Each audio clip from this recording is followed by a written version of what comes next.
जय गुरु जी। संगत जी गुरु जी की डिवाइन कॉल सत्संग प्लेटफॉर्म में आप सभी गुरु परिवार का हार्दिक स्वागत है। अगर कोई भी संगत हम लोगों के साथ अपना सत्संग साझा करना चाहती है तो वो साफ राइटिंग में अपना सत्संग लिखकर हमारी जीमेल आईडी पर सेंड कर सकती है। आपके द्वारा सुनाए गए सत्संग से जो गुरुजी की नई जुड़ने वाली संगत है उन्हें गुरुजी के कल्याण, महिमा, अनुभव के बारे में ज्यादा से ज्यादा पता चलेगा। गुरुजी के चरणों में मेरा कुट्टी कुट्टी प्रणाम। जय गुरुजी। साथ संगत जी, शुक्राना मेरे गुरुजी महाराज का कि उन्होंने सेवा मुझे बख्शी कि मैं आप सभी गुरु परिवार के समीप आके गुरुजी के कल्याण, महिमा, अनुभव का वर्णन कर सकूं। अनंतम शुक्राना मेरे गुरुजी का। शुक्राना आप सभी गुरु परिवार का भी कि आप सभी गुरु परिवार अपने इस गुरु परिवार की बेटी को बहुत प्यार दे रहे हैं, बहुत सपोर्ट दे रहे हैं। अनंतम अनंतम शुक्राना संगत जी। संगत जी, गुरु जी के चरणों में नमस्तक होके मेरा प्रणाम। सबसे पहले हम मंत्र जाप करेंगे। ओम नमः शिवाय, शिव जी सदा सहाय। ओम नमः शिवाय, गुरु जी सदा सहाय।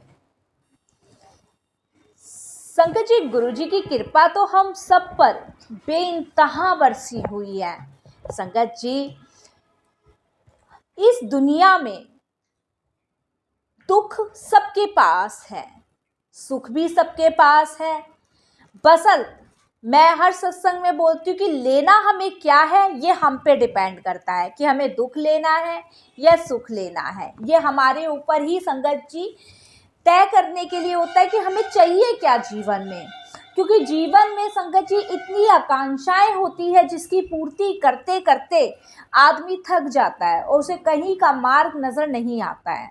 जब वो गिरता है तब सतगुरु संभालता है और जब वो डूब रहा होता है तब सतगुरु उसका हाथ पकड़ के ऊपर निकालते हैं। तो संगत जी, ऐसे गुरु जी को मैं सादर प्रणाम करती हूँ। संगत जी, अगर पूरे संसार की साही भी मुझे मिल जाए तब भी मैं गुरु जी का वर्णन नहीं कर पाऊंगी, क्योंकि संगत जी इतनी मेरे अंदर ऐसी कोई चीज नहीं है जो मैं गुरुजी का वर्णन कर पाऊंगी। मैं उनके चरणों की धूल भी नहीं हूँ संगत जी जो मैं उनका वर्णन कर पाऊंगी। ऐसी संगत जी, हम किसी को मार्ग नहीं दिखा सकते, हमें मार्ग गुरुजी दिखाते हैं। और ये भी हमारी एक सेवा ही होती है जिस मार्ग पे हम दूसरों को चला सकते हैं। संगत जी, पुण्य और आज मैं कर्तव्य दोनों का ही आपको वर्णन करके सुनाऊंगी। छोटी सी एक संगत जी सत्संग है जो मैं सभी गुरु परिवार के साथ शेयर कर रही हूँ। ध्यान से सुनिएगा और इसे सुनकर जो इसका रस है वही आप अपने अंदर उतारिएगा। संगत जी, एक परिवार था जो कि यात्रा पे निकला था और संगत जी जेठ का महीना था, गर्मी थी, भयंकर वाली गर्मी थी। जब वो यात्रा पे सतगुरु की यात्रा पे निकला था, अपने गुरु जी भगवान के दर्शन करने के लिए निकले थे वो परिवार, तब उनके पास जितना भी पानी था वो समाप्त हो चुका था, वो पी चुके थे। संगत जी, बच्चे भी थे, घरवाली भी थी। संगत जी, अपने आप को आप कुछ देर प्यासा रख सकते हो, लेकिन जब साथ में परिवार होता है तो एक जिम्मेदारी बढ़ चुकी होती है उस घर के मुखिया पे। संगत जी, वो लोग बहुत प्यासे थे। संगत जी, जहां से वो गुजर रहे थे वहां पे कहीं भी पानी नहीं था। संगत जी, वहां पे जाते हुए थक कर एक जगह बैठ गए। वहां पे एक साधु तपस्या कर रहा था। तो जो उस घर के मुखिया थे वो साधु के पास गए और महापुरुष को प्रणाम करके कहा कि मेरे परिवार को बहुत प्यास लगी है और पानी की एक बूंद भी नजर नहीं आ रही और जो पानी हमारे पास था वो खत्म हो चुका है। महापुरुष कहते हैं, संत बाबा कहते हैं, थोड़ी सी दूर जाके एक दरिया है, वहां पे ठंडा शीतल जल बह रहा है, वहां जाके आप अपने परिवार की प्यास बुझा दो। संगत जी, साधु अपनी तपस्या में फिर लीन हो गए। जो घर का परिवार का मुखिया था वो अपने परिवार को कहता है तुम यहीं बैठो। वो एक डिब्बा लेके जाता है और कहता मैं अभी पानी भर के लाता हूँ। संगत जी, वो दरिये के पास जाता है, वहां से वो पानी भरते हैं।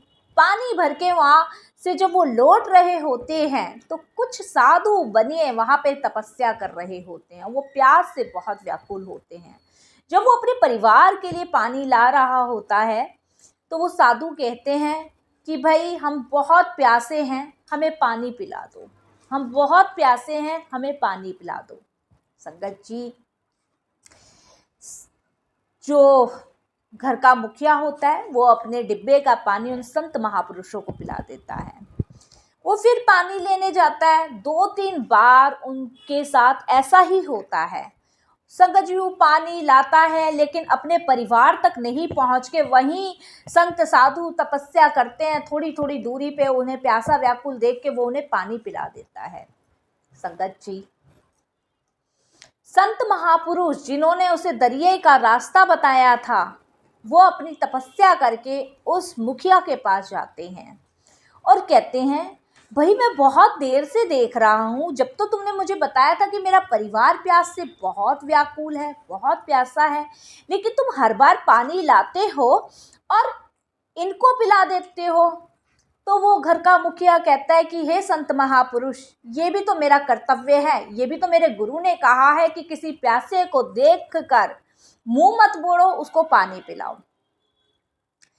तो वो जो संत महापुरुष होते हैं वो कहते हैं आपकी बात बिल्कुल ठीक है, आपकी बात बिल्कुल ठीक है, लेकिन तुम पानी लाके इनको पिला रहे हो, इससे तो तुम भी वही काम कर सकते थे जो मैंने किया। वो कहते कैसे, मुझे समझ नहीं आई संत महापुरुष, आप मुझे समझाइए। तब वो संत महापुरुष कहते हैं जब मैंने तुम्हें दरिया का रास्ता बता दिया तो तुम भी इन संत महापुरुष को दरिया का रास्ता बता सकते थे। तुम अपना बाल्टी भरा पानी इनको पिला रहे हो, इससे तो इन्हें भी सीधे दरिया का रास्ता बता देते। तो संगत जी, इस सत्संग से ये बात सिद्ध होती है कि हमें अपनी ब्लेसिंग्स खत्म नहीं करनी है, हमें अपनी ब्लेसिंग्स खत्म नहीं करनी है, हमें गुरुजी से डायरेक्ट कनेक्शन बनवा देना है। ये सत्संग आज नई संगतों के लिए था और पुरानी संगतों के लिए था। वैसे तो नया पुराना कुछ नहीं होता है, नई संगत हम इसलिए कहते हैं संगत जी जो गुरुजी के बारे में अभी नहीं जानती है, और पुरानी संगत जी हम इसलिए कहते हैं जो गुरुजी के एक एक कण की चीजों को जानती है। तो संगत जी, हमें लोगों को भक्ति का मार्ग दिखाना चाहिए, हमें खुद भक्त नहीं बन जाना। मैं कोई संत महापुरुष नहीं हूं, आप कोई संत महापुरुष नहीं है, लेकिन ज्ञान जितना मिल रहा है उसे बटोर लो, उसको इतना बटोर लो संगत जी कि हम सामने वाले को उस ज्ञान की परिभाषा बता सके, हम उसे भक्ति का मार्ग बता सके। बाकी का काम तो ईश्वर का और भक्त का रह जाता है।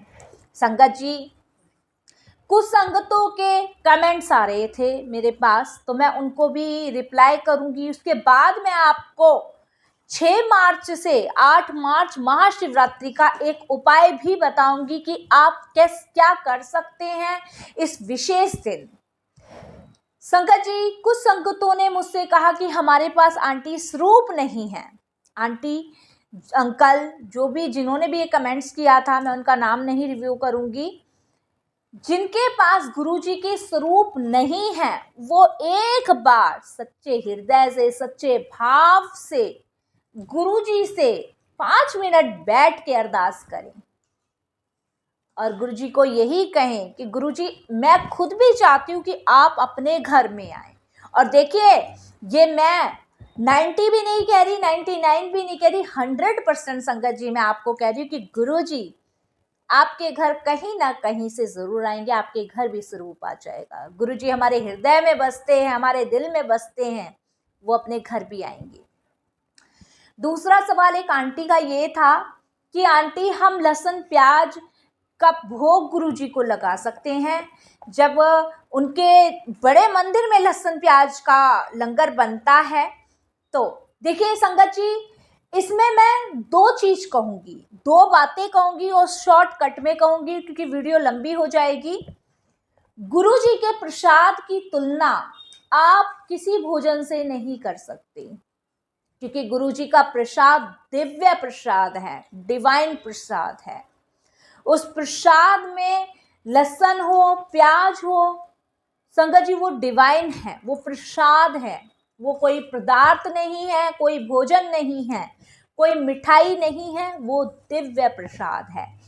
एक सत्संग था संगत जी, उसका छोटा सा पार्ट आपको सुना रही हूँ, बस जब बात बीच में आ गई है तो छोटा सा पार्ट लेके मैं आपको सुना रही हूँ। एक सत्संग था, एक आंटी के अंकल बहुत बीमार थे। आंटी गुरुजी को के पास उनको लेके गई और गुरुजी ने, उनके पेट में पथरी थी। गुरुजी, वो पथरी इतनी ज़्यादा थी कि वो दिन पे दिन बढ़ रही थी। डॉक्टरों ने ऑपरेशन के लिए कहा था। आंटी को किसी ने गुरुजी का एड्रेस दिया, गुरुजी के पास भेजा। गुरुजी के पास बैठ के, गुरुजी बहुत कम बोलते थे संगत जी, बहुत कम, कल्याण ज़्यादा करते थे। गुरुजी ने कहा घर जाके 2 विक्सी के पैक लगा ली। संगत जी ये भी देखिए, गुरुजी विस्की नहीं, वो डिवाइन प्रसाद था, विस्की के पैक लगा ली। वो अंकल ये सोचते रहे कि भाई मैं तो पीता भी नहीं हूं और गुरुजी मुझे पीने के लिए कह रहे हैं। संगत जी लेकिन गुरुजी की बात पे तर्क वितर्क तो करना नहीं है, गुरुजी का आदेश है तो सराखों पर है। ये भी देखिए एक दृष्टि और एक समर्पण होता है जो गुरुजी की बातों को मान ले। नहीं तो अभी किसी और को कहा जाए ना तो भाई हम तो पीते ही नहीं, हम कैसे पी सकते हैं, लेकिन गुरुजी की बातों का पालन किया गया और 2 विक्सी के पैक, जिसे बियर कहते हैं, विक्सी के पैक उन्होंने लगाए। और संगत जी अगले दिन गुरुजी ने कहा उन्हें जाके अब टेस्ट करा ली, हुण जा टेस्ट करा ली। जब उन्होंने टेस्ट कराया तो संगत जी पथरी थी ही नहीं। तो संगत जी गुरुजी के तरीके हैं संगतों को ब्लेस करने के। तो गुरुजी का जो लंगर है वो डिवाइन है, ना जाने कितने रोगों से, कितनी परेशानियों से, कितनी बीमारियों से मुक्ति कराता है। और रही संगत जी हमारा अपना भाव, तो हम जिस भाव से गुरुजी को भोग लगा सकते हैं। अगर मैं किसी की बात नहीं करूंगी संगत जी, अगर मैं अपनी बात करूं तो मैं गुरुजी को लहसुन प्याज का भोग नहीं लगाती हूँ। क्यों नहीं लगाती हूँ? क्योंकि मेरा मानना है वो तामसीन भोजन है। मैं अपना बचाव, गुरुजी कभी कहते भैमों में मत पड़ो, भैमों में नहीं पड़ती संगत जी, ये मेरे भाव हैं। क्योंकि मैं नहीं खाती, मेरे घर नहीं बनता, तो मेरी बस जो मेरे घर में जैसा भी बनता है मैं वो भोग लगाती हूँ। एक आंटी का और कमेंट्स आया था कि जो जिस घर में नॉन वेज बनता है क्या वो गुरुजी को भोग लगा सकते हैं?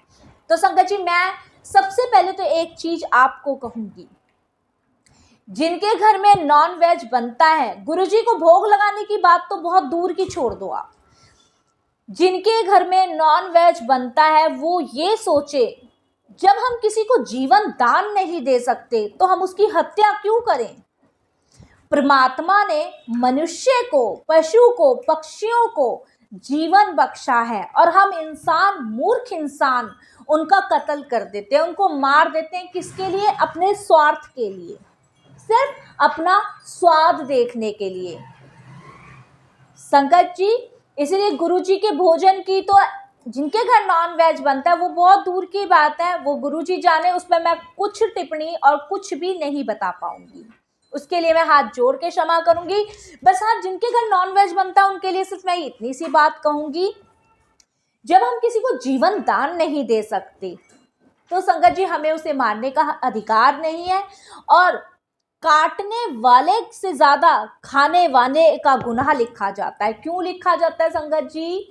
वो इसलिए क्योंकि काटा आपके लिए गया है, क्योंकि आपकी जीभ की स्वाद के लिए, वो थोड़ा सा स्वाद ही होता है हमारे जीवन में।